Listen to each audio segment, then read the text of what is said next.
وصلی اللہ علی النبی الکریم وعلی آلہ وصحبہ وأہل بیتہ ومن تبعہم اجمعین، اما بعد۔ اعوذ باللہ من الشیطان الرجیم، بسم اللہ الرحمن الرحیم۔ الا بذکر اللہ تطمئن القلوب۔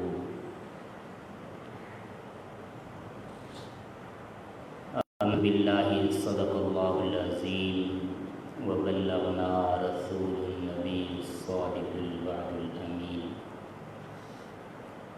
قال رسول اللہ صلی اللہ علیہ وسلم: ان اللہ لا ينظر الى صورکم واموالکم ولکن ينظر الى قلوبکم واعمالکم۔ صدق رسول اللہ الکریم، نحن علی ذلک لمن الشاہدین۔ اللہم صلی علی سیدنا و مولانا محمد وعلی آل سیدنا و مولانا محمد وبارک وسلم ثم صلوا علیہ۔ اللہم صلی علی سیدنا و مولانا محمد النبی الأمی وعلی آلہ وصحبہ وبارک وسلم ثم صلوا علیہ۔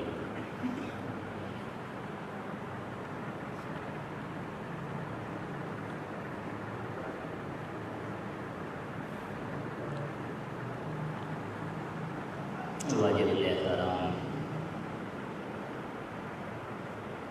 بزرگوں اور ہونہار نوجوان دوستوں، بھائیوں، جمعۃ المبارک کی ان عظیم گھڑیوں میں رب العالمین نے ہمیں محض اپنی یاد، اپنی نماز اور اپنے دین کی فہم فراست کے لیے مل بیٹھنے کی توفیق عطا فرمائی۔ اس پر اللہ رب العزت کا جتنا بھی شکر ادا کیا جائے کم ہے۔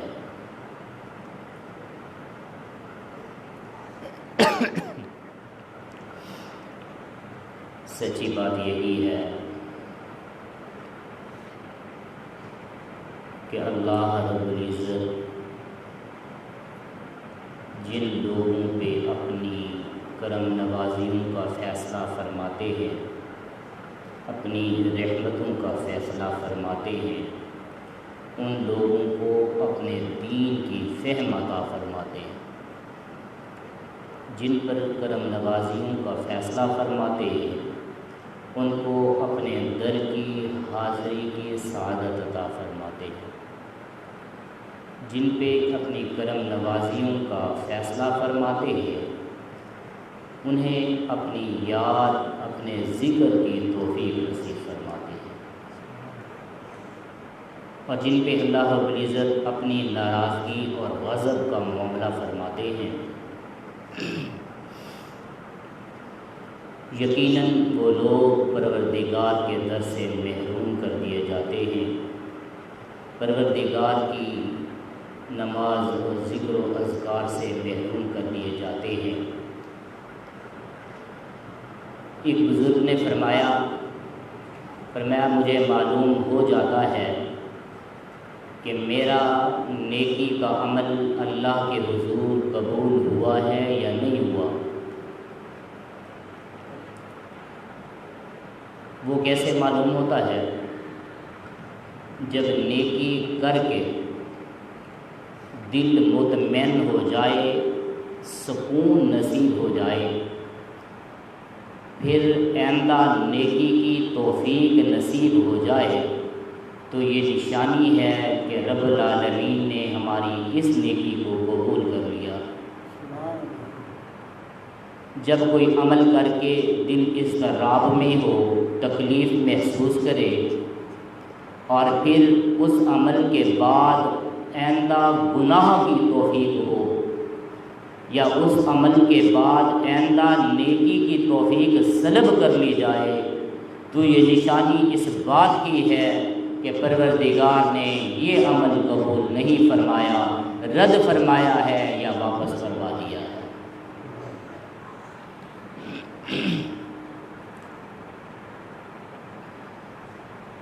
تو اللہ رب العزت نے جو اپنے محبوب صلی اللہ تعالی علیہ وسلم کو اعمال عطا فرمائے ہیں، یہ اعمال صرف شغل کے لیے نہیں، یہ اعمال صرف بندوں کو مصروف رکھنے کے لیے نہیں، بلکہ دینی اور دنیاوی اور جسمانی اور روحانی لحاظ سے اس میں سراسر فائدے ہی فائدے ہیں۔ انسان کے دنیاوی اور اخروی فائدوں کے لیے اللہ رب العزت نے اعمال بنائے ہیں، اور یہ اعمال اپنے محبوب سے کرا کر پوری امت کے لیے بھیج دیے ہیں کہ اب جو آدمی اعمال کا راستہ اختیار کرے، پیغمبر علیہ الصلوۃ والسلام کی سنت اور شریعت کے مطابق چلے، پھر دیکھنا کہ اس کو اس دنیا میں بھی کامیابی نصیب ہوگی، اگلی دنیا میں بھی کامیابی نصیب ہوگی۔ یہاں معیار کامیابی کا اگر سمجھ آ جائے، معاملہ ختم ہو جائے گا۔ یہاں انسانوں کے ہاں کامیابی کا معیار یہ ہے کہ گاڑی اچھی ہونی چاہیے، کامیابی کا معیار یہ ہے کہ دولت زیادہ ہونی چاہیے، کامیابی کا معیار یہ ہے کہ گھر اچھا ہونا چاہیے، کامیابی کا معیار یہ ہے چوک و چوراہوں اور بستی کریا اور شہر میں جاتے ہوئے لوگوں کی بھرمار ہو، سلام کرنے والے اکٹھے ہونے چاہیے۔ حقیقت یہ ہے کہ یہ کامیابی نہیں ہے، یہ تو ہندو جوگیوں کو بھی حاصل ہے، یہ معاملات تو یہودیوں کو بھی حاصل ہے، یہ معاملے تو عیسائیوں کو بھی حاصل ہیں۔ الدنیا سجن المومن و جنت الکافر، یہ دنیا تو مسلمان کے لیے جیل خانہ ہے، کافر کے لیے جنت ہے۔ جاؤ دنیا میں دیکھو کہ دنیا والے لوگ جو کفار ہیں، بڑی بڑی بلڈنگوں کے مالک ہیں، بڑی بڑی کوٹھیوں کے مالک ہیں، ہزاروں خزانوں کے مالک ہیں، لیکن وہ پھر بھی اسلام پہ عمل نہیں کر سکے، ان کے دل مطمئن نہیں ہے، وہ اس دنیا میں بھی ذلیل و خوار ہیں۔ جب مر کر جائیں گے قبر کے پاتال میں، انہیں عذاب الہی آ کر گھیرے گا، پھر انہیں پتہ چلے گا کہ کامیابی پیسوں کا نام نہیں ہے، کامیابی عزت کا نام نہیں ہے، کامیابی دولت اور گھر کا نام نہیں ہے۔ کامیابی یہ ہے کہ بندہ دین ایمان پہ استقامت کر کے اس دنیا سے رخصت ہو جائے، قبر کے عذاب سے بچ جائے اور آخرت میں پکڑ سے بچ جائے۔ جب آخرت میں پکڑ سے بچ جائیں گے، یہ کامیابی ہوگی۔ بندہ اس دنیا میں اپنی من چاہی گزار کر رخت سفر باندھے اور وہاں جائے تو پروردگار اس سے اپنا چہرہ پھیر لیں اور اللہ اسے اپنی رحمت کی نظر سے نہ دیکھیں، اور اللہ فیصلہ فرما دیں کہ اس آدمی کو جہنم میں داخل کر دے۔ پھر جہنم کا عذاب جب چکھے گا بندہ، تب پتہ چل جائے گا کہ آج کتنی بڑی ناکامی کا منہ دیکھنا پڑا ہے۔ علامہ اشرف علی تھانوی رحمۃ اللہ علیہ کے پاس ایک ہندو آ گیا، آ کر کہنے لگا آپ مسلمان ہیں اور خوش و خرم ہیں، جبکہ میں ہندو ہوں، ذلیل و خوار ہوں، اور میں نے سنا کہ آپ کے پیغمبر صلی اللہ علیہ وسلم نے ارشاد فرمایا کہ دنیا تو مومن کے لیے جیل خانہ ہے، جبکہ آپ تو آزاد ہیں، اور کافر کے لیے دنیا تو جنت ہے۔ میں کافر ہوں پھر بھی پریشان ہوں، اس کا کیا معنی؟ قربان جاؤں علامہ اشرف علی تھانوی رحمۃ اللہ علیہ پر، سب کہہ دو رحمۃ اللہ علیہ۔ ارشاد فرمایا اصل بات یہ نہیں ہے، سمجھنے کی بات اور ہے۔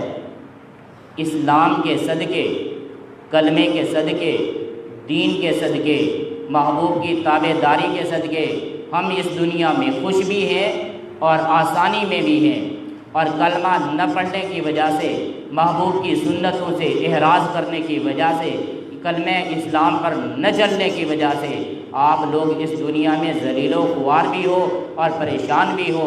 لیکن جب یہ معاملہ بدلے گا، اس دنیا سے اگلی دنیا کی طرف جائیں گے، پھر دیکھنا اس دنیا میں اللہ ایمان کے صدقے، پیغمبر کے تابع داری کے صدقے، پیغمبر علیہ الصلوۃ والسلام کے دین اسلام پہ مر مٹنے کے صدقے جو جنت عطا فرمائیں گے، اس جنت میں جو آسانیاں ہوں گی، اس جنت میں جو مزے ہوں گے، اس جنت میں جو آزادی ہوگی، پھر وہاں جا کر ہمیں یہ والی آزادی، یہ والے مزے، اس دنیا والی کامیابی، وہاں ہمیں جا کر عذاب نظر آئے گی۔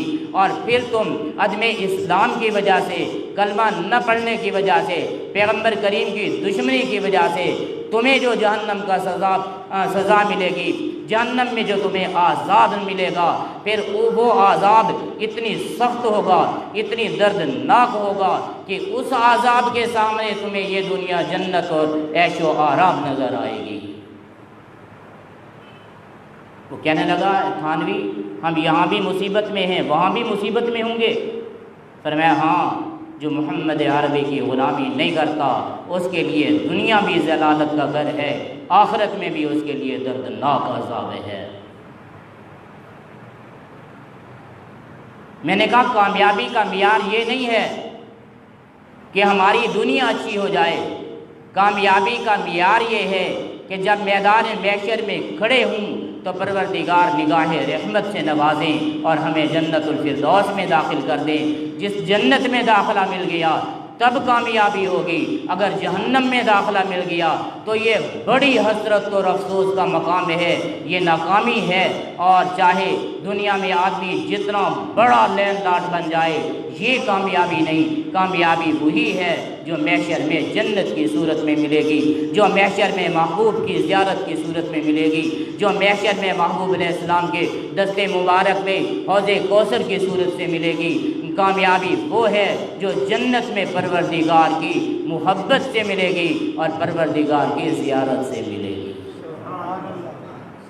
جب جنت میں اللہ رب العزت اپنی زیارت کروائیں گے تو پھر ساری تکلیفیں بھول جائیں گی، سارے ارمان ختم پورے ہو جائیں گے، اور اللہ رب العزت فرمائیں گے کیف حالک یا عبادی، میرے بندے کیا حال ہے؟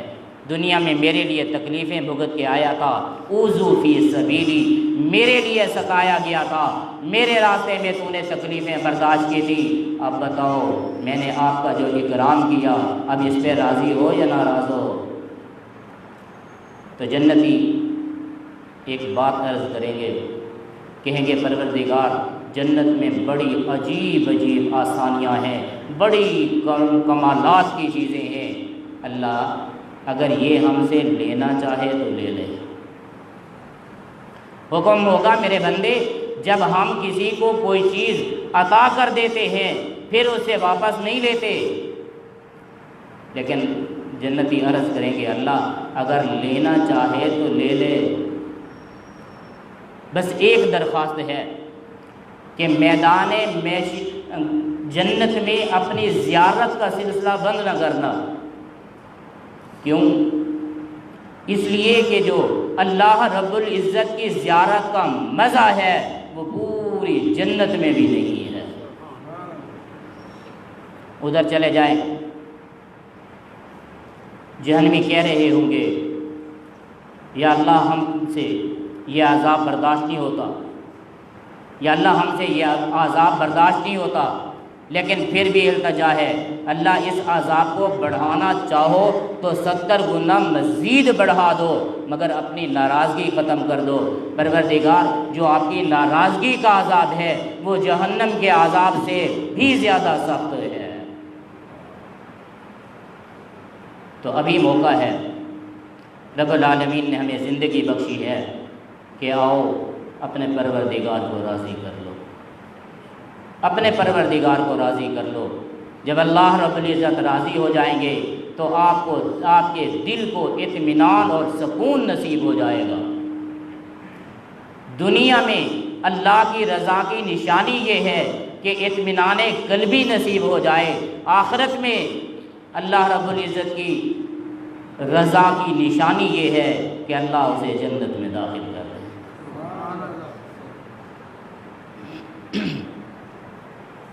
اور دنیا میں اللہ رب العزت جس پہ راضی ہوتے ہیں اسے دین کی، اپنی تابعداری کی، اپنی ذکر کی سوجھ بوجھ عطا کرتے ہیں۔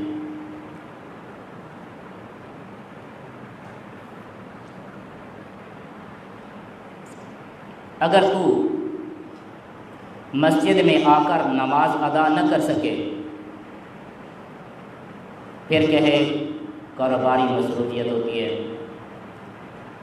جٹ بندہ، زمین تو فارغ نہیں ملے، بیمار آدمی ہوں، اٹھ بیٹھ نہیں سکتا، کپڑے ناپاک رہتے ہیں، غلط ہے، یہ شیطانی دھوکے ہے۔ اگر تجھے مسجد کا سجدہ نصیب نہیں ہوتا تو یقین کر لے کہ پروردگار تجھ سے ناراض ہے، اور پھر اپنے دل پہ ہاتھ رکھ کہ جس حالت میں تو ہے اس حالت میں تیرا دل مطمئن ہے؟ اگر اس حالت میں تیرا دل مطمئن ہے تو پھر یہ تو ہے بہتری۔ اگر بڑی دولت کے بعد، بڑی گاڑی کے بعد، بڑے بنگلے کے بعد پھر بھی تجھے نیند کے لیے گولیاں کھانے کی ضرورت پڑتی ہے، سکون قلبی پھر بھی نصیب نہیں ہوتا، تو سمجھ لے یہ سارے اسباب قیامت کے روز پکڑے جانے کے ہیں۔ اگر تیرا دل مطمئن ہو جائے، تجھے سکون نصیب ہو جائے، چاہے تیرے پاس ٹوٹا بوریا بھی نہ ہو، چاہے تیرے پاس پینے کے پانی کے لیے ایک برتن بھی نہ ہو، اور تیرا دل اس جگہ پہ مطمئن ہے، تو یہ اسباب ہیں کہ پروردگار تجھ پہ راضی ہے اور پروردگار تجھے جنت میں بھیجنے کے فیصلے میں ہے۔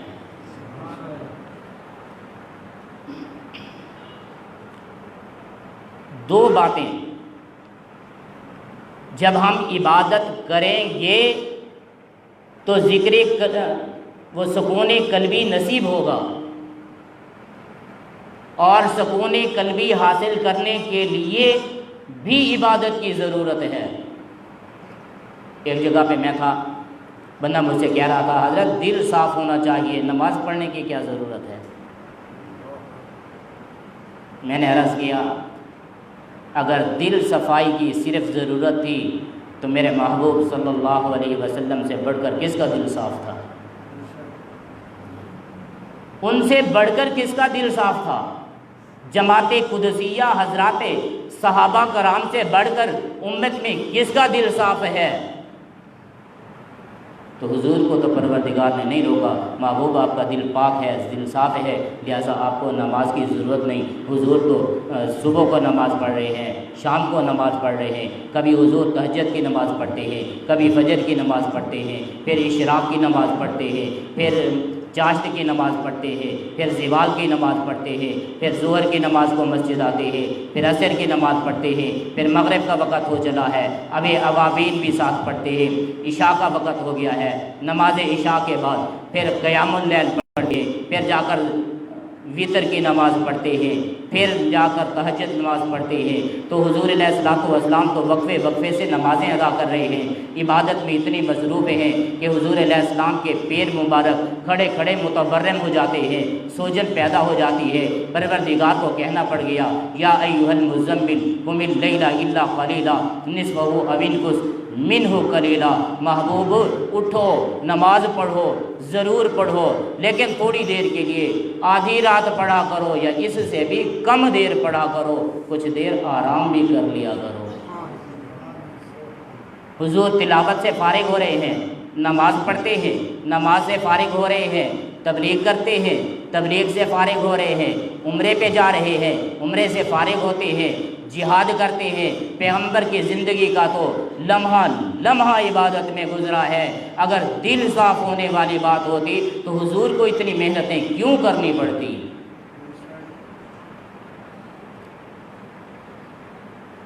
دل کو صاف کرنے کے لیے نماز اور قرآن، تسبیح و تحلیل اور ذکر و مراقبات کی ضرورت ہے۔ جب یہ کریں گے تو دل صاف ہوگا، اور جب دل صاف ہو جائے گا پھر بھی دل انہی باتوں میں لگا رہے گا۔ جب دل صاف کرنے کی ضرورت ہوگی، نماز پڑھنی پڑے گی، قرآن پڑھنا پڑے گا، تسبیحات کرنی پڑیں گی، ذکر و مراقبات کرنے پڑیں گے۔ جب دل صاف ہو جائے گا، تزکیہ نصیب ہو جائے گا، جب دل سے حسد دور ہو جائے گا، کینہ دور ہو جائے گا، بغض ختم ہو جائے گا، لالچ ختم ہو جائے گی، دنیا کی محبت ختم ہو جائے گی، حرص ختم ہو جائے گی۔ جب یہ دل کی بیماریاں ساریاں ختم ہو جائیں گی، دل پاک اور صاف ہو جائے گا، تب پھر کیا کرنا پڑے گا؟ پھر اللہ کی محبت کے لیے نماز پڑھنی پڑے گی، پھر اللہ کی محبت کے لیے قرآن پڑھنا پڑے گا، پھر بھی اللہ کی محبت کے لیے ذکر و اذکار کرنے پڑیں گے۔ آج دنیا ماری ماری پھرتی ہے وظائف کے پیچھے، جناب فلاں بزرگ کے وظیفے ہیں، فلاں بزرگ کے وظیفے ہیں، نیٹ پہ وظائف کی تلاش ہے، علماء سے وظیفے پوچھ رہے ہیں، صوفیاء سے وظیفے پوچھ رہے ہیں، اور ذکر و اذکار کی بہت سی تسبیحاں تلاش کرتے ہیں، بڑی بڑی تسبیحاں پڑھتے ہیں، اس لیے کہ ہمیں معاملات صحیح نہیں ہو رہے، دل کی تسلی نہیں ہو رہی، آپس کا اتفاق نصیب نہیں ہو رہا، روزگاری میں برکت نصیب نہیں ہو رہی، معاملات کی صفائی نہیں ہو رہی، سکون نصیب نہیں ہو رہا، اتفاق نہیں ہے، بچے ماں باپ کی بات نہیں مانتے، ماں باپ بچوں سے بیزار پھر رہے ہیں۔ یہ تمام تر نحوستیں وظائف سے ختم نہیں ہونے والی، تسبیحات سے ختم نہیں ہونے والی، یہ تمام تر معاملات تب بہتر ہوں گے جب تو اور میں پیغمبر کی شریعت اور سنت پہ چلیں گے۔ سنت سے منہ پھیر کر، شریعت سے منہ پھیر کر آخرت کی کامیابی تو نصیب نہیں، دنیا میں بھی اس کا کوئی فائدہ نصیب نہیں ہوگا۔ دنیا میں بھی اگر فائدہ لینا ہے تو پیغمبر کی شریعت پہ عمل کرنا ہوگا، سنت پہ عمل کرنا ہوگا، دل کو صاف کرنا ہوگا، مراقبات کرنے ہوں گے، مجاہدات کرنے ہوں گے، عبادات کرنی ہوں گی، جہاد کرنا ہوگا، سلوک کے راستے اختیار کرنے ہوں گے، تبلیغ کے راستے اختیار کرنے ہوں گے، مسجد میں بیٹھنا پڑے گا، سجدے کرنے پڑیں گے۔ جب مسجد میں نہیں بیٹھو گے تو دل کو اطمینان حاصل نہیں ہو سکے گا، چاہے امت جتنی بڑے سے بڑا زور لگا لے۔ دل بہلانے کے لیے انٹرنیٹ استعمال کرتے ہیں، دل بہلانے کے لیے گھر میں ٹی وی رکھا ہے، دل بہلانے کے لیے اور معاملات اختیار کرتے ہیں، اور یہ مادیت پرستی ہے۔ اس مادیت میں جتنی پھسلتے جاؤ گے اتنی پھنستے جاؤ گے، اس مادیت سے نکلو گے پھر انشاءاللہ العزیز یہ کامیابی آپ کے قدم چومے گی، سکون آپ کو تلاش کرنے آئے گا، دعاؤں میں حلاوت نصیب ہوگی، سجدوں میں مزے نصیب ہوں گے، اور دنیا میں جب بندہ پروردگار کے سامنے کھڑا ہوگا تو پروردگار کے سامنے جو التجائیں کرتا جائے گا رب العالمین قبول کرتے جائیں گے، بندہ سجدے میں پروردگار کو یاد کرتا جائے گا، رب العالمین جواب دیتے جائیں گے۔ ہمارے بزرگ تھے،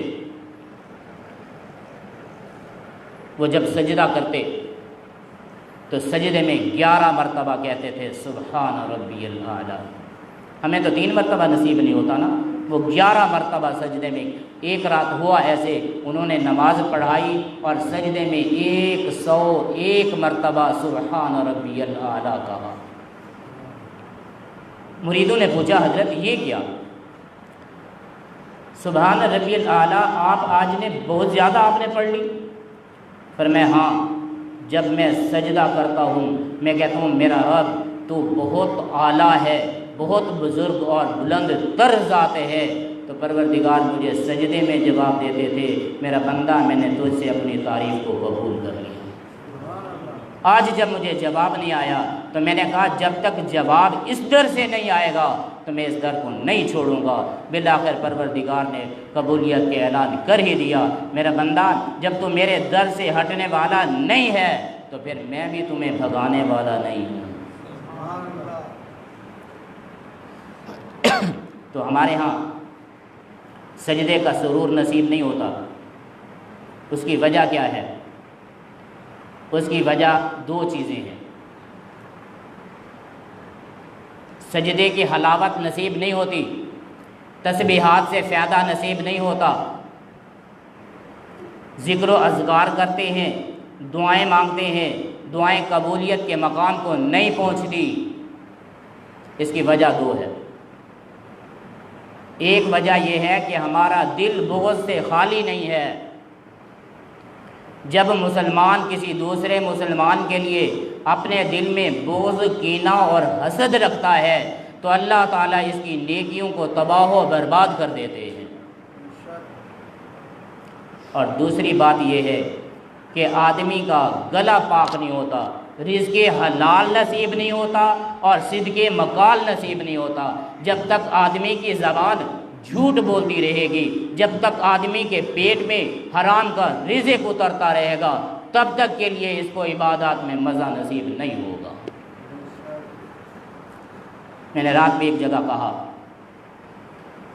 نماز کے متعلق بات ہو رہی تھی، ہمارے ایک بزرگ فوت ہو رہے تھے، انہوں نے کسی اور عالم دین سے، اللہ والے سے پوچھا، بتاؤ جنت میں نماز ہوگی؟ ساتھ والے عالم دین نے کہا، نہیں حضور، نماز تو اس دنیا میں ہے، یہ دنیا دارالعمل ہے، وہ تو دارالجزا ہے، اس میں نماز پڑھنے کی ضرورت نہیں، نماز کا ثواب لینے کی ضرورت ہے۔ تو بزرگ نے چیخ ماری، بے ہوش ہو گئے۔ فرمایا، بھائی جس جنت میں نماز نہیں ہوگی وہاں دل کیسے لگے گا؟ ان کو نماز کا سرور نصیب ہوا، سجدے کی لذت نصیب ہوئی، سبحان ربی الاعلیٰ، سبحان ربی الاعلیٰ، سبحان ربی الاعلیٰ کہتے کہتے دل نہیں بھرتا ان کا۔ وجہ کیا ہے؟ ان کا دل حوادثات سے پاک ہے، بغض و کینے اور حسد سے پاک ہے، اور ان کا رزق بھی پاک ہے، اور ان کا قول بھی صاف ہے۔ اور حضور صلی اللہ تعالیٰ علیہ وسلم نے فرمایا، انا لہ یستجب دعا مطعم حرام ولباس حرام یقول یا ربی یا ربی، بندہ اللہ کے حضور دستے دعا دراز کرتا ہے، یا اللہ یا اللہ یا اللہ یا اللہ کہتا ہے۔ اس آدمی کی دعا قبول کیسے ہو جس کا رزق بھی حرام کا ہے اور کپڑے بھی حرام کے ہیں؟ رزق حلال تو آدمی کے اپنے بس میں ہے، اور صدق مقال بھی آدمی کے اپنے بس میں ہے۔ تزکیہ قلب، تصفیہ قلب انسان کے اپنے بس کی بات نہیں ہے، وہ اللہ والوں کے دامن اقدس سے ملے گا۔ اگر میرے مجمع میں کوئی ایسا ہے جو کسی اللہ والے سے بیعت نہیں ہے تو آج کے دور میں اسے چاہیے بیعت ضرور ہو جائے۔ میں یہ نہیں کہتا کہ بیعت فرض ہے، بیعت ہونا سنت ہے، لیکن اس سنت سے بڑے بڑے فرائض ادا ہوتے ہیں۔ تزکیہ قلب کرنا فرض عین ہے، اور یہ تزکیہ قلب بیعت کے بعد شروع ہوگا۔ اگر ہم میں سے کوئی ایسا ہے جو بیعت نہیں ہے تو اسے چاہیے کہ فوراً بیعت کرے، اور پھر جو بیعت شدہ ہیں، جو بیعت کر لیں یا کیے ہوئے ہیں، انہیں چاہیے کہ آج کے دور میں اپنے مشائخ سے رابطے میں رہے، کہ جتنی مادیت کا دور بڑھتا جاتا ہے، جتنی انٹرنیٹ کی خرابیاں بڑھتی جاتی ہیں، اتنی معصیت بھی بڑھتی جاتی ہے، گناہ بھی بڑھتے جاتے ہیں، اور معصیت سے بچنے کے لیے، دل کو گناہوں سے صاف کرنے کے لیے ایک ہی واحد راستہ ہے، رزق حلال کے بعد، صدق مقال کے بعد، کہ بندہ مشائخ کے طرز عمل پہ چلے۔